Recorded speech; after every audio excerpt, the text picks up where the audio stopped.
اتفاقی که میفته اینه، یعنی من دیگه برام نمیصرفه که بخوام برم این ویدیوها رو چت براتون رکورد بکنم. من بخوام هر کدوم این ویدیوها رو رکورد بکنم بعد $2000 از جیبم بزنم برم یه ویدیو بگیرم بیام اینجا و همین. بچهای ایران هم اگه پول در نیارن، خیلی هم میگن با اسپانسری قراره پول در بیارن. ببین باز شاید با اسپانسری توی ایران بشه با تومن کارو برد جلو، ولی من بیزینسی نمیشناسم که توی ایران بخواد مثلا بیاد به یا من $1000 میدم برو این ویدیو رو بساز. میدونی چی میگم؟ مثلا تا $1000 عدد 1000 برای ایران میاد تک تک یارو میپره. میدونین چی میگم؟ ولی بذارم دونیت ها رو ببینم چیه. روخوس داشت من امروز داشتم یکی از ویدیوهاتو میدم وسطش تبلیغ فیلیمو رو نشون داد، یعنی شرکت های ایرانی هم میتونن به یوتیوب تبلیغ بدن. خب مثلا رفته از چه میدونم از آی پی آلمان تبلیغ داده، حالا کاری نداری. نه روزنه امید نیست، چون مثلا فیلیمو رفته از آی پی آلمان تبلیغ داده داره تو آلمان پخش میکنه، بعد ما دوباره ویورامون از ایران پخشم بکنه ویدیویی برای ایرانیا نمیده، یعنی هیچ ربطی نداره. منم الان میتونم، عبدالله هم الان میتونه بره تو یوتیوب تبلیغ بده، چه فرقی کرد؟ از ایران که نمیاد که برای ایرانی پخش بشه که. و بذار ببینم مهدی زیارتی، آریا چطوری؟ خوبی؟ من از زمانی که تو ترکیه یوتیوب شروع کردی فقط بودم و همیشه هم هستم برای ماهایی که بیرون از ایران هستیم و دستمون بازتره تا جایی که میتونیم. چطور میتونیم ساپورتت بکنیم، چه مالی چه از هر نظری که خودت میدونی. مهدی جون مرسی بابت دونیتت، دمت گرم، یک عالمه. برای شمایی که بیرون از ایران هستین چجوری میتونید اگه دوست داشته باشید و لطف کنید چجوری میتونید حمایت بکنید، ساپورت بکنید؟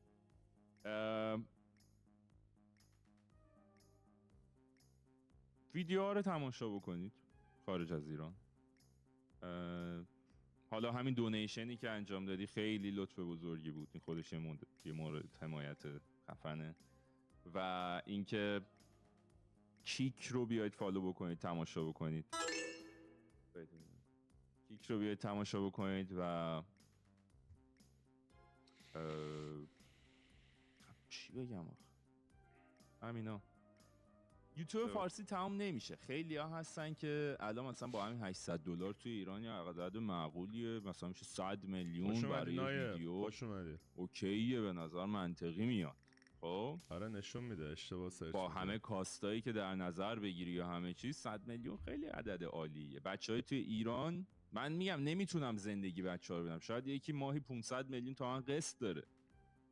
من اصلا واقعا نمیتونم بذارم خودم توی خونه زندگی مردم و زندگی و کار کسی دیگه، ولی اتفاقی که میفته اینه که مثلا خیلی از بچه‌هایی که خارج از ایرانن دیگه براشون نمیصرفه یه کاری بکنم. ما حالا همین ویدیوی معمولی غذایی میریم رکورد میکنیم حاجی، آخرش $2000 هزینه اون ویدیوه. ببین چی میگم؟ تازه مالیاتش هم هست. خب حالا من نیومدم الان اینجا بگم که وای من بدبخت شدم و کمکم بکنید. من به عنوان کسی که الان خیلیاتون منتظرید ببینید که من چه ریاکشنی دارم و وضعیت چی، اومدم براتون صحبت بکنم. و قربونت متین، خوبی؟ کلا یوتیوب فارسی ببین مثل این میمونه که شما، بذار من یه داستانی تعریف کنم که خیلی جالب. برای اونایی که ونکوور زندگی میکنن میدونن که یه دوست ایرانی هست توی ونکوور که این بنده خدا بی خانمانه، هوملس. من این آقا رو چند وقت پیش دیدمش، داشتم تو امبل ساید راه میرفتم و خیلی وضعیتش خراب بود.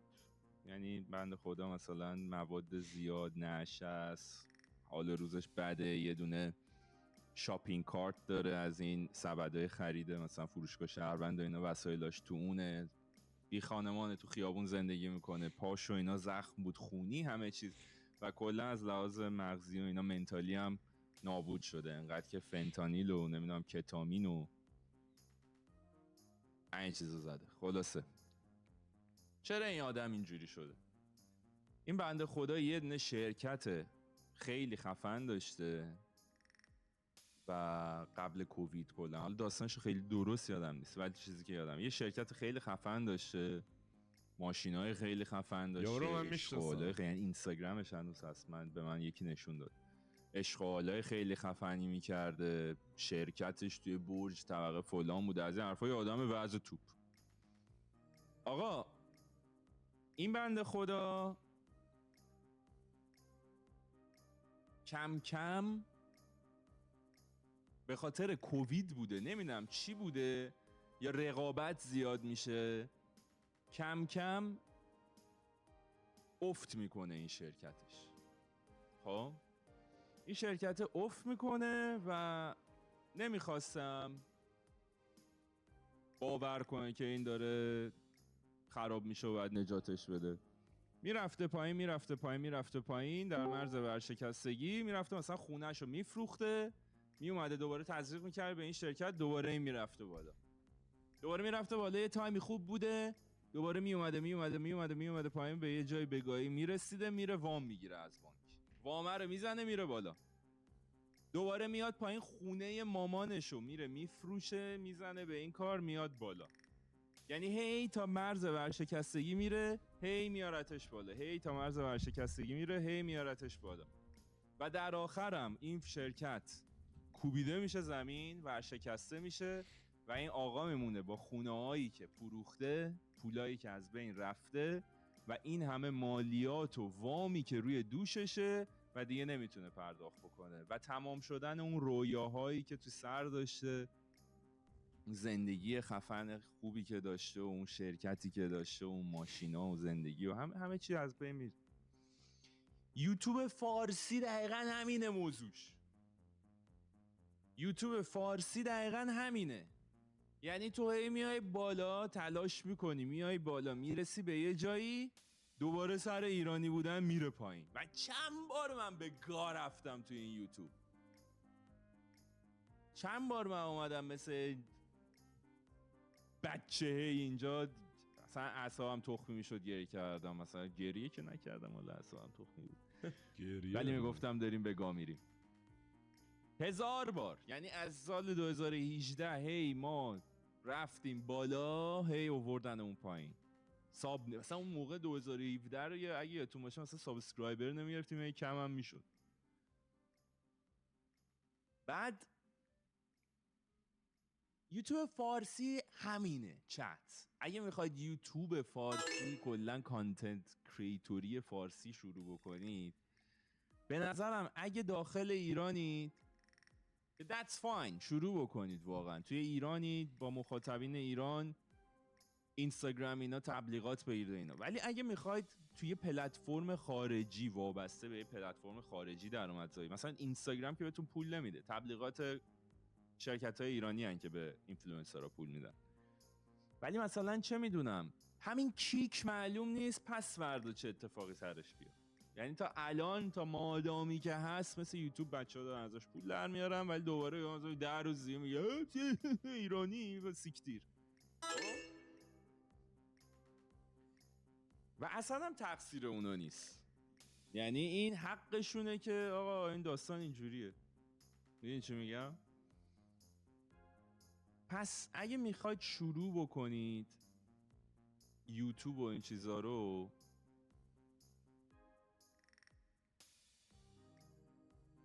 همه تو میگم وقتتون رو تلف نکنید. اگه میخواید به یه آینده‌ای برسید، اگه میخواید آینده‌ای داشته باشه.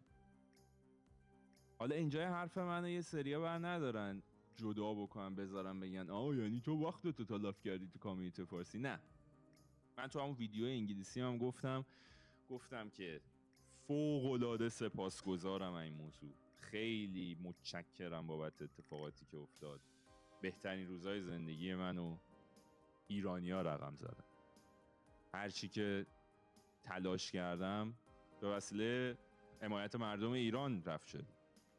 همه اینا خیلی زیباست و توی ذهن من تا ابد میمونه و براش شکرگزارم. اینا رو اصلا به اون ربط ندید. ولی اگه الان میخواید توی یوتیوب فعالیت بکنید، و هدفتون اینه که پول داشته باشید، درآمدزایی بکنید که حالا نمیدونم خرج خانواده‌تون رو بدید، خرج زن و بچه‌تون رو بدید، خرج خودتو بدید، هر چیزی. فارسی دیگه راهش نیست. فارسی هیچ وقت راهش نبوده. میدونی چی میگم؟ فارسی هیچ وقت راهش نبوده. جدی میگم. خیلی ریسکیه. خیلی ریسکیه.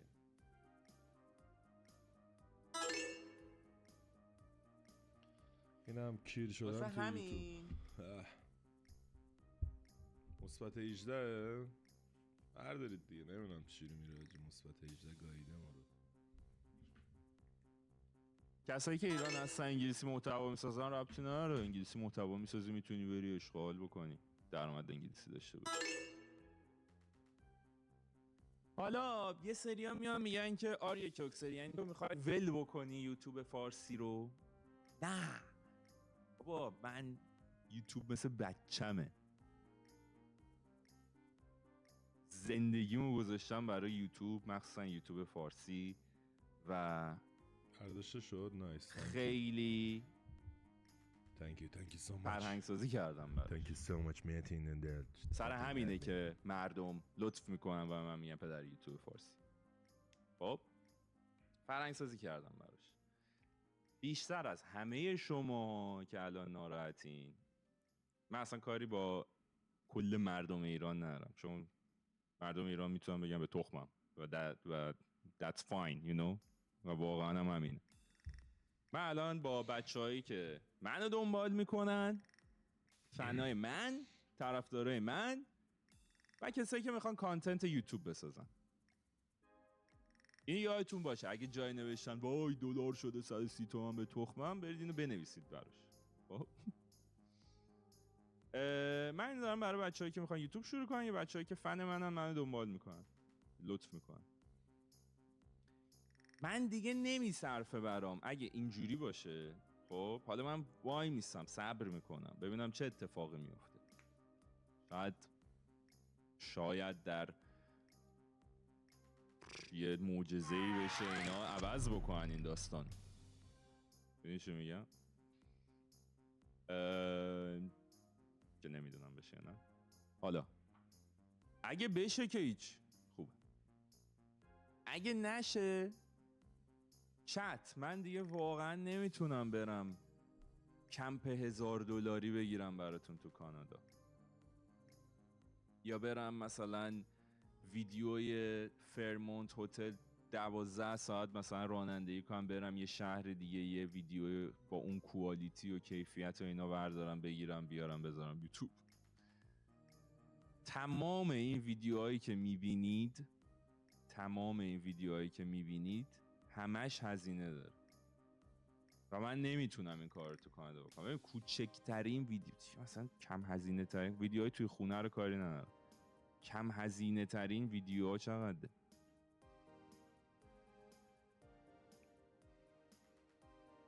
ببین حتی ویدیوهای توی خونه هم حداقل برای من $400 آب میخوره ضبطش. مالیات و اینا هم هست دیگه. راست میگه دیگه، واقعا مالیات اینجا هم هست. مالیات کیری زیاده. حالا یه چیزی بهت بگم، الان دسامبر، اکتبر و نوامبر و دسامبر، اکتبر نوامبر دسامبر، یوتیوب بیشترین RPM ممکن، بیشترین پول ممکن رو میده به کانتنت کریتور. چرا؟ چون آخر سال تبلیغا وحشتناک زیاده روی یوتیوب. درآمد یوتیوبرها 2-3 برابر میشه قشنگ. مثلا یکی رو مثلا $20,000 در میوردی و مثلا میشه $60,000.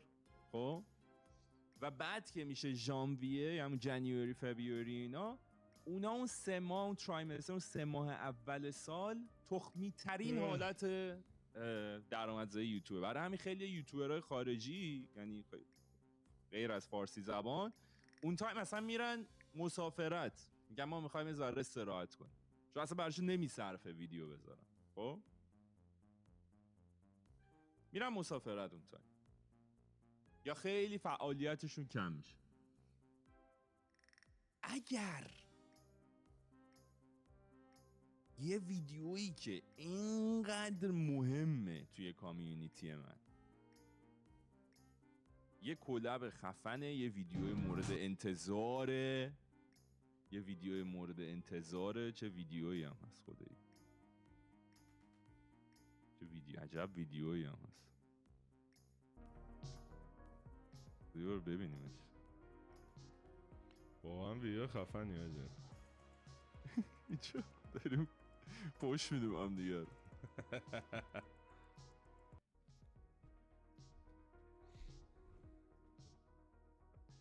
خب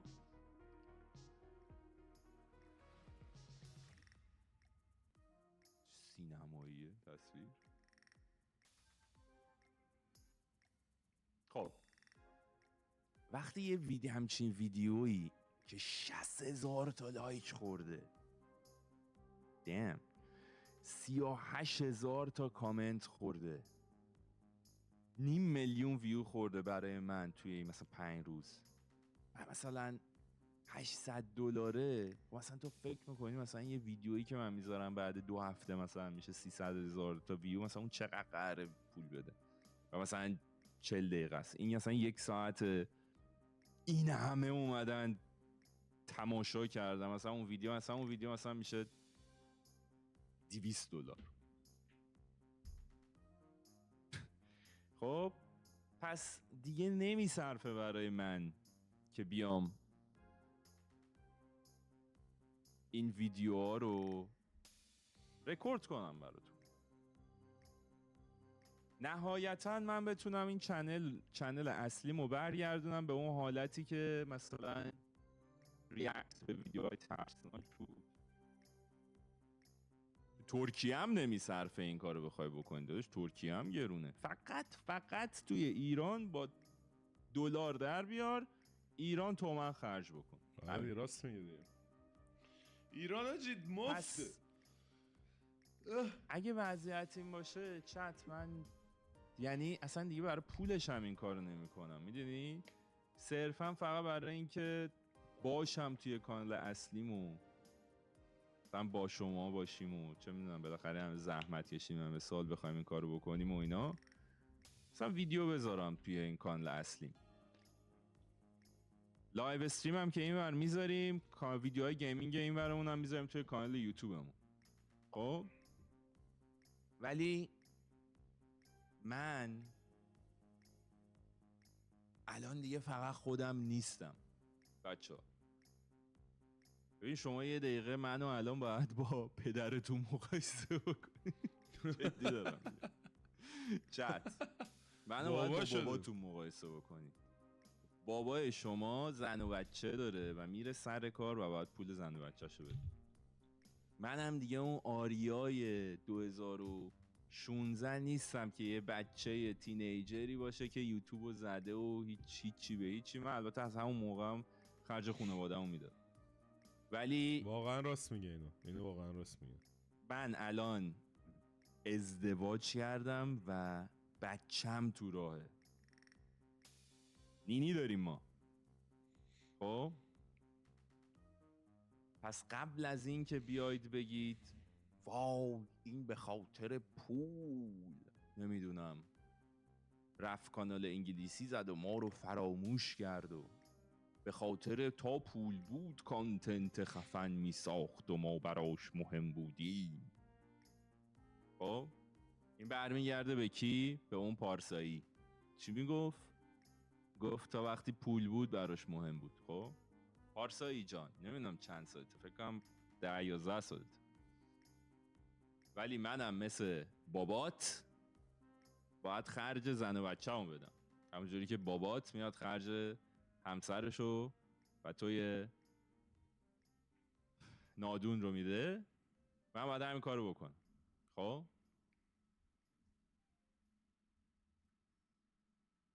پس هر جا یکی اومد گفت فلان یوتیوبر تا دید اینجوریه، رفت خارجی تا دید اینجوریه، کانتنت خفن دیگه نساخت و اینا، دلیلش اینه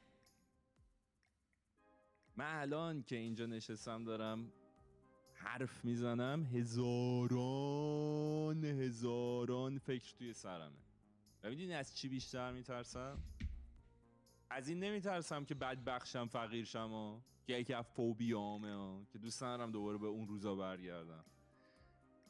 الان دیگه از این میترسم که فقط یک پدری نباشم که شکست خورده جلو بچهش. میدونی چی میگم؟ و من فکر میکنم به اندازه کافی یک انسان رو به فکر بندازه که هر کاری که من الان بکنم منطقیه و توش توهینی به مخاطبا نیست. خب پس این حرفو بیشترم پسرا، مردای توی چت، نمیگم حال دخترها درک نمیکنن، ولی الان برو تو برو صحبت مردونه است. این موضوع رو یادتون باشه. خب و داستان اینه، یوتیوب فارسی تموم شده، من نمیدونم بچه ها چی کار میکنن، ولی میدونم که یه جمعیت خیلی زیادی ناامید میشن، ولی یه جمعیت خیلی زیادی هم ایرانن و حالا با همون درآمدی که اصلا تو بگو $500 در ماه هم میشه 50-60 میلیون تومن و یوتیوب اینجا وایساده. خب مثلا این یوتیوبه. خب این مثلا یوتیوبه. بعد ما اینجا یه تبلیغ دهنده ای هم داریم. این هم تبلیغ دهنده است. اوکی. این تبلیغ دهنده ای که هست یوتیوب اینجا وایساده، این شرکت یوتیوبه، این تبلیغ دهنده است. میاد که دینگ دینگ دینگ دینگ دینگ دینگ دینگ دینگ دینگ تق تق تق تق، یوتیوب در باز میکنه، میگه سلام. بله. میگه سلام آقا، من شرکت اپلم، میخوام روی ویدیوهای یوتیوبرای شما تبلیغ بکنم، میشه تبلیغ منو قبول بکنید؟ بعد یوتیوب میگه بله، چرا که نه. شما مثلا کجا میخواید تبلیغ بکنید؟ مثلا روی چه چنلی میخواید تبلیغ بکنید؟ مثلا میاد میگه که من میخوام روی چنل‌های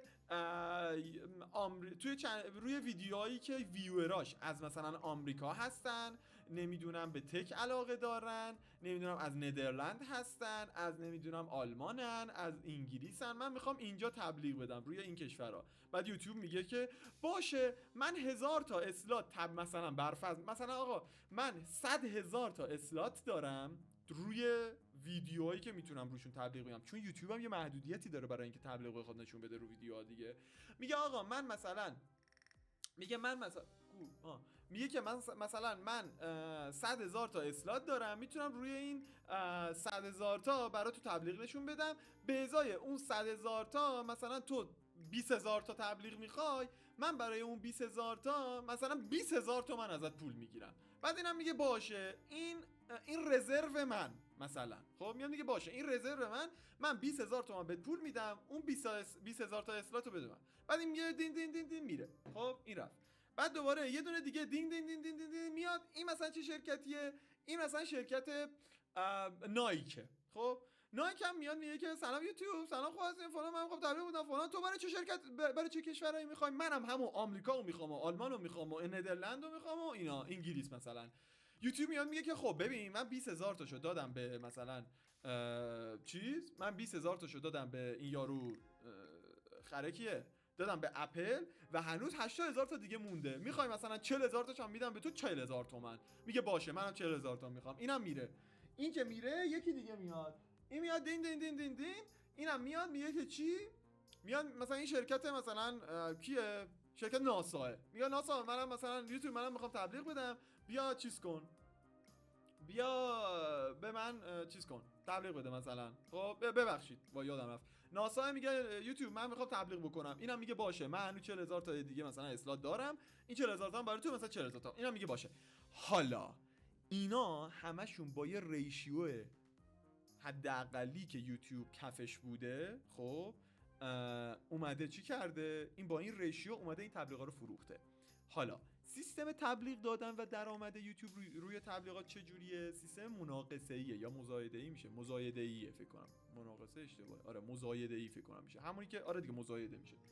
یعنی چی؟ الان کل اسلات‌های یوتیوب توی این کشورها مثلا به فروش رفته. خب حالا یکی دیگه شرکت میاد کله گنده، کی؟ گوگل مثلا. خب گوگل میاد میگه که دینگ دینگ دینگ دینگ، سلام یوتیوب، من تبلیغ میخوام. آقای گوگل، من تبلیغا رو با این قیمت و با این قیمت و با این قیمت 100,000 تاشو فروختم به این شرکت ها مثلا، هنوزم نفروخته، یعنی رزرو برای این شرکت ها. یوتیوب میگه برو بابا، من مثلا پول دارم، من 2 برابر اون قیمت ازت اون اسلاتا رو میخرم. یوتیوب میگه من نوکر خر پدرتم هستم، خم میشه جلوش، پولو میگیره از این، تبلیغو میده به گوگل و تبلیغ گوگل میاد روی یوتیوب نشون داده میشه روی ویدیوهای ما مثلا. حالا اینجا چه اتفاقی میفته؟ یعنی اینکه شما تبلیغی که دارین روی یوتیوب میبینید اینا سیستمش مزایده‌ایه. خب و یعنی اینکه چه اتفاقی میفته؟ اینه که مزایده‌ایه و همه چیزای خفن دنیا، همه شرکت‌های خفن دنیا کجا هن؟ تو آمریکا هن، توی مثلا کشور اروپایی هن، کشور جهان اولی هن. و همه اونا مشتریاشون کجا هن؟ تو کشور جهان اولی. اپل میخواد گوشیشو بفروشه، در وهله اول که نمیخواد بره برای هند بفروشه که مثلا 50%شون زیر خط فقرن، 50% مثلا 20%شون خیلی وضعشون خوبه مثلا اونجوری. اون اپل که میخواد تبلیغ بده میاد میره برای کجا تبلیغ میده؟ میاد میره برای آمریکا تبلیغ میده. خب برای همین اسلاتایی که توی کشورهای یعنی مثلا جهان اولیه سریعتر پر میشه و مزایده‌ای و قیمت بالاتری تبلیغ میدن. حالا مثلا الان مثلا یوتیوب فکر کن توی ایران آزاد بود. خب مثلا فکر کن یوتیوب مثلا توی ایران رفع فیلتر بود، یعنی از داخل چت که ایران فکر کن رفع فیلتر شده باشه و تو راحت بتونی بری توی یوتیوب ببینی. ببین اپل که نمیاد بیاد توی مثلا آی پی برای آی پی ایران تبلیغ بده، یک چون که تحریمیم، دو اینکه مثلا خدمات پس فروش درست حسابی نداره، سه وضعیت مردم ایران اوورال اونقدر بالا نیست که مثلا بخواد بیاد چیز بکنه. چه اتفاقی میفته؟ اسکیوام میاد میره دین دین دین دین، سلام یوتیوب من تبلیغ میخوام. یوتیوب میگه داداش من 50,000 تا اسلات دارم. اسکی میاد میگه من 5,000 تا اسلات داداش، بیشتر پولم نمیرسه بخوام تبلیغ بدم، چنده؟ کف قیمت 1 سنت. میگه باشه من میخوام. میاد نشون میده دین دین دین دین دیجیکالا داداش من 10,000 تا اسلات میخوام، میده. چه اتفاقی میفته؟ 60,000 تا اسلات دیگه هنوز یوتیوب جا داره و هنوز کف قیمت نتونسته بفروشه.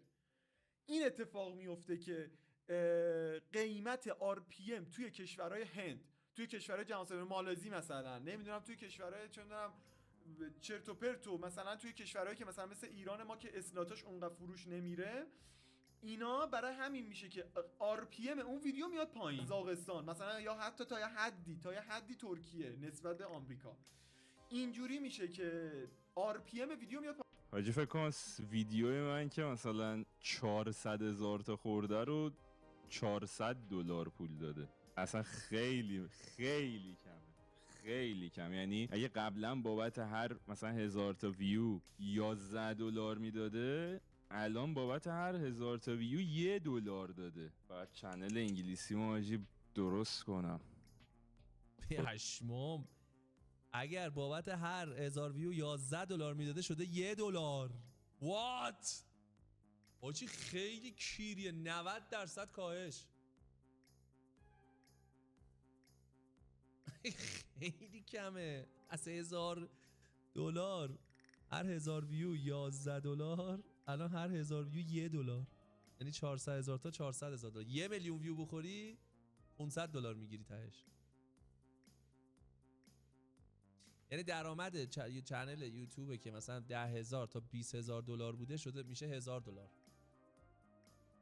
پس فردا شرمنده ناموسن بچه‌مون نشیم. علی فکر کن این همه مثلا یکی مثل من تلاش کرده و آخرش به خاطر مثلا یه ایرانی بودن اون بگم. کسایی که یوتیوب فیلتر شده بود، یوتیوب فیلتر بود و نگران این بودن که فیلتر در بیاد. خب من خیلی مخالف بودم، من واقعا دوست دارم یوتیوب از فیلتر در بیاد. بعد خیلی مخالف بودن، دلیل درآمد ما قطع میشه. و به نظر من این حرف اوج کثافته. یعنی شما حاضری به خاطر منفعت خودت کل مردمت به اون اینترنت دسترسی آزاد نداشته باشن. چرا؟ چون تو درآمد داری. خیلی این کار قشنگ انگار مثل مسئولین دیگه، پول رانت خوردن و پول دزدی خوردن دیگه. یعنی خودت درآمدت زیر سواله، بعد الان حتی آرزو داری که نه یوتیوب خدا کنه فیلتر در نیاد چون درآمد من قطع میشه. حالا بماند که این موضوع خیلی بحث و تفسیر داره که آقا خب حالا اینم که تو ایرانه بالاخره یه روش درآمد پیدا کرده، مثلا با اینم باید حق بدیم. من حق نمیدم، من به خود یوتیوبرم حق نمیدم، به خاطر اینکه من دارم درآمد کسب میکنم از یوتیوب. این همه آدم به یوتیوب و فضای آزاد یوتیوب که کلی توش اطلاعات خفن هست برای جامعه خیلی خفن و اینا دسترسی نداشته باشن. چرا؟ چون نیچوکو میخواد از یوتیوب پول در بیاره. من ریدم تو اون درآمد. برای همین اون موقع خیلی این کارو میکنن. حالا ببینید الان اتفاق بدترش داره میفته. نه تنها شما یوتیوب فیلتره، بلکه درآمد هم روش نداری. یعنی قشنگ میگن کارما ایز بیچ. این الان کارماه. شما آرزو میکردی یوتیوب فیلتر بمونه، بذار من پول تحریما رو بخورم. بعد از صبح تا شبم واقعا مملکت بدی داریم. آخه این چه مملکتی؟ من میخوام برم یه ولاگ بگیرم، دوربینمو میگیرن. من میخوام برم اونجا آزادانه کانتنت تهیه کنم، نمیشه. مملکت واقعا کسچره. من باید برم از ایران بیرون مهاجرت کنم، اونجا ویدیو یوتیوب بسازم. آقا میخواد یوتیوب از فیلتر در بیاد؟ نه حاجی، یوتیوب از فیلتر در بیاد بدبخت میشیم. یوتیوب همینجوری فیلتر بمونه دیگه. مردم وی پی ان میگیرن میان ویدیوهای ما رو میبینن، ما پولدار میشیم. این اصلا اوج کسکشیه. ببخشید معذرت میخوام. و اینجوری